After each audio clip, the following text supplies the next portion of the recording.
Naririnig mo naman ang tunog pero parang hindi mo ito maintindihan? Parang malinaw pero malabo. Baka ang problema mo ay hindi sa tenga mo mismo, kung hindi sa loob. Ito ang tinatawag nating sensorineural hearing loss. Ako si Eros Lumboy, isang audiologist. Sa video na ito, ipapaliwanag natin ang sanhi, sintomas at solusyon sa karaniwang uri ng permanenteng hearing loss. Kung interesado ka sa mga health tips para sa tenga at boses, huwag kalimutang i-like ang video at mag-subscribe dito sa ating channel. Ano ang sensorineural hearing loss? Ang sensorineural hearing loss, ito ay ang pagkakawala ng pandinig na may kinalaman sa ating inner ear or sa mismong auditory organ. Madalas itong hindi naaagapan kasi ang tunog ay naririnig mo pa pero hindi mo na ito maintindihan ng buo.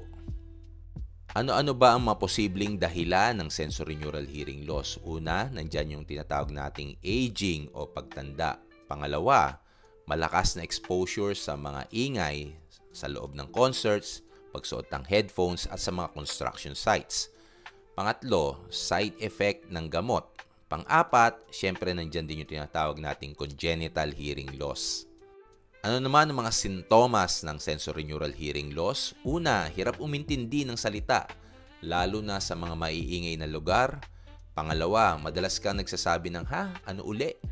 Pangatlo, naiiwasan mo ang pakikipag-usap dahil nakakapagod makinig. Bagamat, karamihan sa mga sensorineural hearing loss ay hindi naaagapan. May mga paraan para mapagaan ang epekto nito, gaya ng tamang pagsuot ng hearing aid or cochlear implant na nirerekomenda ng isang audiologist.